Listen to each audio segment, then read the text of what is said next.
Supreme Court is all set to pronounce its interim order on pleas to stay the provisions of the Waqf Amendment Act 2025 on Monday. नमस्कार मित्रों, आपने वक्फ या फिर वक्फ board का नाम कभी ना कभी जरूर सुना होगा। जो लोग नहीं जानते हैं उसने कभी ना कभी यह जरूर सोचा होगा कि आखिर ये वक्फ क्या होता है। आइए दोस्तों, आज के इस वीडियो में हम वक्फ के बारे में सब कुछ समझते हैं, जैसे कि वक्फ क्या है, वक्फ कितने प्रकार का होता है, वक्फ की शुरुआत क्यों हुई, वक्फ की शुरुआत कैसे हुई तथा वक्फ से लोगों को क्या फायदा है। सबसे पहले दोस्तों यह जानते हैं कि वक्फ किसे कहते हैं या फिर वक्फ क्या है। देखिए, अगर कोई व्यक्ति अपनी किसी भी संपत्ति को जैसे कि जमीन, दुकान, घर, कुआं आदि अल्लाह के नाम पर दान कर देता है तो उस संपत्ति को वक्फ कहा जाता है, यानी कि वह संपत्ति वक्फ संपत्ति के अंतर्गत आने लगती है। जिसने अपनी संपत्ति को दान किया होता है उसे वाकिफ कहा जाता है और जो उस संपत्ति की देखभाल करता है वह मुतवल्ली कहलाता है। और इस वक्फ संपत्ति से जिसे फायदा होता है उसे लाभार्थी कहा जाता है। एक बार अगर वक्फ बन गया तो उस संपत्ति को ना तो कोई बेच सकता है और ना ही उसे किसी को भी दिया जा सकता है। जैसे मैंने कहा कि कोई भी व्यक्ति अपनी संपत्ति को अल्लाह के नाम पर दान कर सकता है, मतलब वक्फ में हिंदू, मुस्लिम, सिख या किसी भी समुदाय के लोग दान कर सकते हैं, मगर यहाँ पर संपत्ति का लाभ केवल मुस्लिम समुदाय के लोगों को ही मिलता है। वक्फ की शुरुआत दोस्तों आखिर कहाँ से हुई, आइए इस कहानी को हम समझते हैं। वक्फ की यह कहानी इस्लाम के शुरुआती दौर से ही शुरू होती है। 7वीं सदी में जब पैगंबर मोहम्मद साहब मदीना में थे तब उस समय उनके साथी यानी कि सहाबा लोग अक्सर सोचते थे कि अपनी संपत्ति को अल्लाह की राह में लगाया जाए ताकि वह लोगों के काम भी आए और उन्हें पुण्य यानी कि सवाब भी मिलता रहे। पैगंबर के सबसे करीबी साथियों में से एक थे हजरत उमर इब्न अल खत्ताब, जो बाद में दूसरे खलीफा भी बने थे। एक बार उन्हें बहुत ही उपजाऊ जमीन मिलती है।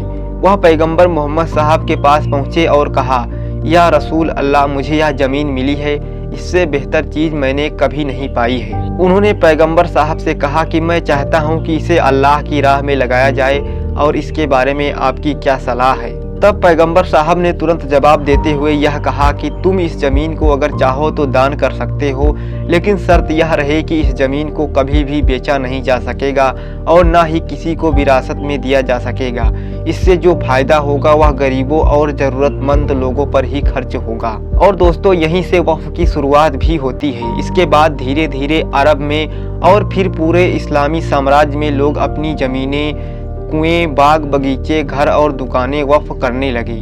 फिर धीरे धीरे मस्जिदें बनाने के लिए ज़मीनें दी गईं, गरीबों के लिए रोटी पानी और रहने की जगह बनाई गई, शिक्षा के लिए मदरसे और अस्पताल भी वक्फ ज़मीन पर ही बनने लगे। यानी कि वक्फ धीरे धीरे एक तरह से इस्लामी समाज का सोशल वेलफेयर सिस्टम भी बन गया। अब सवाल ये है दोस्तों कि आखिर वक्फ की शुरुआत भारत में कब और कैसे हुई।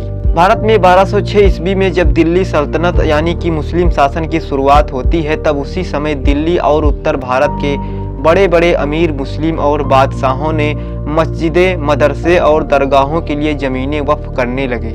और बाद में मुगल काल में यह व्यवस्था और बड़ी हो गई। अकबर और औरंगजेब जैसे शासकों ने लाखों बीघा ज़मीन मस्जिदों, कब्रिस्तानों और धार्मिक संस्थानों को वक्फ कर दी। यानी कि दोस्तों भारत में वक्फ की शुरुआत लगभग 800 साल पुरानी मानी जाती है। अब दोस्तों यहाँ पर एक बड़ा सवाल है कि आखिर वक्फ बनाया क्यों गया।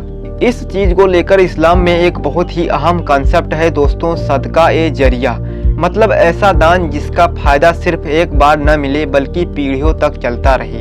जरा सोच कर देखिए दोस्तों, अगर कोई आदमी किसी भूखे व्यक्ति को खाना खिला दे तो वह एक नेक काम है, लेकिन उसका असर उस वक्त तक ही रहेगा। लेकिन अगर वही आदमी एक कुआं खोद दे तो आने वाले 100 सालों तक लोग उसका पानी पीते रहेंगे और अपनी प्यास बुझाते रहेंगे और हर बार पानी पीने वाला इंसान उस दान देने वाले के नाम का पुण्य यानी कि सवाब लिखता जाएगा। दोस्तों इसी सोच से ही वक्फ की शुरुआत हुई थी कि कोई ऐसा दान किया जाए जिसका पुण्य मरने के बाद भी मिलता रहे। वक्फ की खास बात यह है कि अगर कोई व्यक्ति एक बार अपनी संपत्ति को वक्फ बोर्ड में दान कर देता है तो वह दोबारा उसे वापस नहीं ले सकता और ना ही कभी वह अपनी आद औलाद या पीढ़ी के नाम कर सकता है। यानी कि वह दान की गई संपत्ति हमेशा वक्फ बोर्ड के नाम पर ही रहती है। अब बहुत से लोगों के मन में यह सवाल जरूर रहता है कि आखिर भारत में कितने वक्फ हैं और वक्फ के पास आखिर कितनी संपत्ति है। भारत में कुल 8.7 लाख से ज्यादा वक्फ संपत्तियां दर्ज हैं, जिनमें जमीनें, दुकानें, मकान, मस्जिदें, दरगाहें, कब्रिस्तान और मदरसे आज शामिल हैं। आप यहाँ पर दोस्तों तुलना के तौर पर समझ सकते हैं कि जैसे भारतीय रेलवे और रक्षा मंत्रालय के बाद वक्फ भारत का तीसरा सबसे बड़ा जमीनी मालिकाना हक है। अब दोस्तों समझते हैं कि आखिर इन वक्फ संपत्तियों का उपयोग किन चीजों में किया जाता है। दोस्तों इन वक्फ संपत्तियों का इस्तेमाल गरीबों और जरूरतमंद लोगों की मदद करने के लिए किया जाता है। वक्फ की संपत्ति से आने वाली आमदनी गरीबों को खाना, कपड़ा और इलाज देने के लिए इस्तेमाल होती है। दूसरा जो वक्फ संपत्ति का इस्तेमाल किया जाता है वह है शिक्षा का प्रचार। पुराने जमाने में मदरसे और स्कूल अक्सर वक्फ जमीन पर ही बने होते थे और आज भी कई कॉलेज और यूनिवर्सिटी जैसे कि अलीगढ़ मुस्लिम यूनिवर्सिटी भी वक्फ संपत्ति पर ही बने हुए हैं। तीसरा धार्मिक संस्थानों का रखरखाव, जैसे कि मस्जिदें, कब्रिस्तान, दरगाह, इन सब की जमीनें वक्फ की ही होती हैं ताकि इनकी देखभाल के लिए हमेशा फंड आता रहे। चौथा जो है वक्फ की संपत्ति का इस्तेमाल समाज में स्थिरता और कल्याण के लिए किया जाता है। अमीर लोग अपनी संपत्ति समाज के नाम पर दान कर देते थे। इससे एक तरह से समाज में अमीर से गरीब तक संसाधन पहुंचने का सिस्टम बन गया था। अब समझते हैं दोस्तों कि आखिर वक्फ कितने प्रकार का होता है। दोस्तों वक्फ मुख्य रूप से कई प्रकार का होता है, जिन्हें अलग अलग आधारों पर बांटा गया है। जैसे पहला उद्देश्य के आधार पर वक्फ खैरी। वक्फ खैरी एक ऐसा वक्फ है जो सार्वजनिक हित या धर्मार्थ कार्यों के लिए बनाया गया हो, जैसे कि मस्जिद, स्कूल, मदरसा, अस्पताल, अनाथालय और गरीबों की मदद आदि के लिए बनाया गया वक्फ खैरी कहलाता है। दूसरा जो है वह है वक्फ औलाद। इसमें व्यक्ति अपनी संपत्ति पहले अपनी संतान, परिवार की भलाई के लिए वक्फ करता है। जब परिवार में कोई लाभार्थी नहीं बचता तो यह संपत्ति पब्लिक वेलफेयर यानी कि खैरी में चली जाती है। दूसरा जो है दोस्तों लाभार्थी के आधार पर वक्फ। इसके अंतर्गत पहला वक्फ जो है वह है वक्फ आम। इस वक्फ में आम जनता लाभ उठा सकती है, जैसे कि सार्वजनिक कुआं, मस्जिद, मदरसा और कब्रिस्तान आदि वक्फ आम के तहत आते हैं। दोस्तों इसका दूसरा प्रकार है वक्फ खास, यानी कि जिसमें विशेष व्यक्ति या परिवार को ही लाभ मिले। यह वक्फ अपने बच्चों या वंशजों की पढ़ाई और रहन सहन के लिए बनाया जाता है। तीसरा जो है दोस्तों वह है प्रयोगों के आधार पर वक्फ। इसके अंतर्गत पहला वक्फ है वक्फ धार्मिक यानी कि रिलीजियस वक्फ। रिलीजियस वक्फ के अंतर्गत मस्जिद बनाना, कब्रिस्तान तैयार करना, धार्मिक किताबों की छपाई करना आदि इस वक्फ के तहत आते हैं। दूसरा है वक्फ धर्मार्थ यानी कि चैरिटेबल वक्फ। इसके तहत गरीबों को खाना खिलाना, शिक्षा, स्वास्थ्य सुविधाएं देना आदि वक्फ धर्मार्थ के अंतर्गत आता है। तीसरा जो है दोस्तों वह है मिक्स्ड वक्फ। इसमें धार्मिक और धर्मार्थ दोनों उद्देश्यों के लिए संपत्ति का उपयोग किया जाता है। अब आइए समझते हैं दोस्तों कि आखिर वक्फ में कब और कौन कौन सा कानून बनाया गया है। अंग्रेजों के समय में साल 1923 में मुसलमान वक्फ एक्ट 1923 बनाया गया था और यह वक्फ पर पहला औपचारिक कानून भी था, जिसका मकसद था कि वक्फ संपत्ति का पैसा और हिसाब किताब ठीक से रखा जाए, लेकिन इसमें कई कमियां रह गई थी। फिर आज़ादी के बाद 1954 में वक्फ एक्ट बनाया गया। आज़ादी के बाद पहली बार संसद ने नया कानून बनाया। इसमें हर राज्य में वक्फ बोर्ड बनाने का प्रावधान भी किया गया, जिसका मकसद था दोस्तों वक्फ संपत्तियों की सुरक्षा हो और उनका सही इस्तेमाल समाज के कार्यों में किया जा सके। लेकिन इसमें भी कई कमियां रह गईं, जैसे कि सर्वे ठीक से नहीं हुआ और कब्जे जैसी समस्या बनी रही। फिर साल 1984 में वक्फ अमेंडमेंट एक्ट बनाया गया, जिसमें 1954 वाले कानून में सुधार किया गया। वक्फ बोर्ड की ताकत थोड़ी और बढ़ाई गई, लेकिन जमीन और कब्जा जैसी पारदर्शिता की समस्या बनी रही। फिर साल 1995 में वक्फ एक्ट 1995 बनाया गया, जो बहुत ही महत्वपूर्ण एक्ट था। इसमें पुराना कानून हटाकर नया कानून लाया गया। इस एक्ट के तहत हर राज्य में वक्फ बोर्ड बनाना अनिवार्य किया गया। वक्फ संपत्तियों का सर्वे और पंजीकरण होना भी अनिवार्य किया गया। विवाद निपटाने के लिए वक्फ ट्रिब्यूनल बनाया गया ताकि कोर्ट पर बोझ न बढ़े और साथ ही कब्जा करने वालों पर कार्रवाई का प्रावधान भी किया जा सके। फिर साल 2013 में वक्फ अमेंडमेंट एक्ट बनाया गया, जिसके तहत वक्फ की संपत्ति की परिभाषा और साफ कर दी गई, जिसके तहत वक्फ बोर्डों को और अधिकार दिया गया। कब्जा करने वालों के खिलाफ कड़ा कानून बनाया गया और रजिस्ट्रेशन की प्रक्रिया भी तेज और आसान कर दी गई। फिर 8 अप्रैल 2025 को अभी हाल ही में वक्फ बिल 2025 लागू किया गया, जिसके तहत वक्फ एक्ट कानून का नाम बदलकर unified Waqf management empowerment efficiency and development act रख दिया गया। वक्फ एक्ट 2025 के तहत कई सारे बदलाव किए गए, जैसे कि 5 साल मुसलमान होने की शर्त। इस कानून के तहत कोई भी व्यक्ति अपनी संपत्ति को वक्फ घोषित कर सकता है जब वह कम से कम 5 साल से मुसलमान हो। यानी अगर कोई व्यक्ति अभी मुसलमान धर्म अपनाए और वक्फ करना चाहे तो वह ऐसा नहीं कर सकता है। हालांकि इस शर्त को भेदभावपूर्ण और धार्मिक स्वतंत्रता के खिलाफ माना गया है और सुप्रीम कोर्ट ने इस पर रोक भी लगा दी है। वक्फ बिल 2025 के तहत दूसरा संशोधन किया गया, वक्फ बाई यूजर खत्म करना। पहले अगर कोई जगह सालों से नमाज या धार्मिक काम में इस्तेमाल हो रही थी तो उसे वक्फ बाई यूजर मानकर वक्फ संपत्ति घोषित कर दिया जाता था, लेकिन अब नया कानून कहता है कि ऐसा नया वक्फ बाई यूजर नियम मान्य नहीं होगा। सिर्फ उन्हीं संपत्ति को मान्य घोषित किया जाएगा जो पहले से ही पंजीकृत यानी कि रजिस्टर्ड होगी। लेकिन कुछ लोगों का मानना है कि इससे कई ऐतिहासिक और परंपरागत स्थलों का वक्फ दर्जा नहीं हो पाएगा। इस कानून में कलेक्टर यानी कि जिला प्रशासन और सरकार की भूमिका भी बढ़ा दी गई है।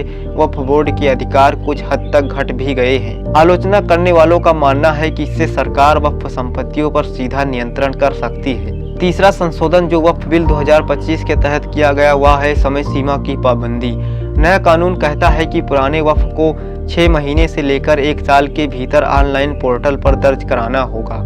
अगर समय पर रजिस्टर नहीं हुआ तो बाद में अदालत में दावा भी नहीं किया जा सकेगा कि यह संपत्ति वक्फ संपत्ति है। इससे खतरा यह है कि कई छोटे वक्फ या ग्रामीण इलाकों की संपत्तियां खत्म भी हो सकती हैं। अब दोस्तों यहाँ पर एक अहम सवाल है कि जब वक्फ संपत्तियों का इस्तेमाल लोगों की भलाई के लिए किया जाता है तब इस चीज़ को लेकर हमेशा विवाद क्यों होता रहता है। दोस्तों इसके पीछे के कई कारण हैं, क्योंकि वक्फ संपत्तियों में हमेशा घोटाला होता रहता है और इसी वजह से वक्फ को लेकर विवाद भी होता है। आइए अब समझते हैं कि आखिर वक्फ संपत्तियों में कब कब और कितने का घोटाला हुआ है। जैसे अयोध्या विवाद यानी कि राम जन्मभूमि बाबरी मस्जिद केस। अयोध्या में बाबरी मस्जिद को सुन्नी वक्फ बोर्ड ने अपना दावा बताया था। उनका कहना था कि यह जमीन वक्फ की है क्योंकि यहाँ पर पहले मस्जिद बनी थी, लेकिन हिंदू पक्ष ने इसे राम जन्मभूमि बताया और इस पर दशकों तक मुकदमा चलता रहा।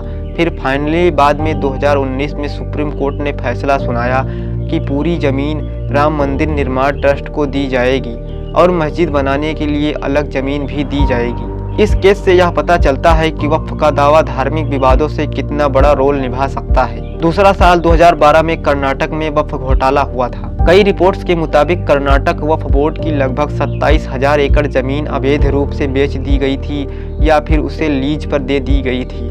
इसका अनुमानित घोटाला लगभग 2 लाख करोड़ रुपए का था। यह भारत के सबसे बड़े वक्फ घोटाले में से एक गिना जाता है और इसने वक्फ बोर्ड की छवि पर एक बड़ा सवाल भी खड़ा किया था। तीसरा, दिल्ली वक्फ संपत्ति विवाद। दिल्ली में वक्फ बोर्ड की देखरेख में लगभग 2000 से ज्यादा संपत्तियां आती हैं। कई बार ये संपत्तियां राजनीतिक विवाद में भी आ जाती हैं। साल 2022-23 में दिल्ली वक्फ बोर्ड के चेयरमैन अमानतुल्लाह खान पर भ्रष्टाचार और जमीन घोटाले के केस दर्ज हुए। यह केस बताता है कि राजनीति और वक्फ कितने गहराई से जुड़े हुए हैं। चौथा, हैदराबाद चार मीनार वक्फ विवाद। चार मीनार और उसके आसपास की कई जमीनें वक्फ संपत्ति के रूप में दर्ज की गई हैं, लेकिन इन पर कब्जों और अवैध निर्माण के केस बार बार सामने आते रहे हैं। धार्मिक, पर्यटन और ऐतिहासिक धरोहरों से जुड़ी वक्फ संपत्तियां भी विवादों से नहीं बच पाती हैं। पांचवा दोस्तों, ताजमहल पर वक्फ का दावा। कुछ साल पहले उत्तर प्रदेश सुन्नी वक्फ बोर्ड ने ताजमहल को वक्फ संपत्ति बताया था। उनका कहना था कि यह एक मकबरा है और इसे मस्जिद के रूप में पंजीकृत किया जाना चाहिए। लेकिन बाद में ASI यानी कि आर्कियोलॉजिस्ट सर्वे ऑफ इंडिया ने इस दावे को खारिज भी कर दिया था। यह केस हमें बताता है कि वक्फ और सरकार के बीच ऐतिहासिक धरोहरों पर भी विवाद होता रहता है। छठवां, भोपाल वक्फ विवाद। भोपाल में बड़ी बड़ी जमीनें वक्फ के नाम पर दर्ज हैं, लेकिन कहा जाता है कि इनका सही इस्तेमाल नहीं हो रहा है। कई बार इन पर कोर्ट केस भी चलते रहते हैं कि इन संपत्तियों को पब्लिक वेलफेयर जैसे कि स्कूल, कॉलेज या हॉस्पिटल के रूप में इस्तेमाल किया जाए, न कि प्राइवेट फायदे के लिए। सातवां, अजमेर शरीफ दरगाह वक्फ। भारत की सबसे मशहूर दरगाहों में से एक अजमेर शरीफ भी वक्फ संपत्ति है।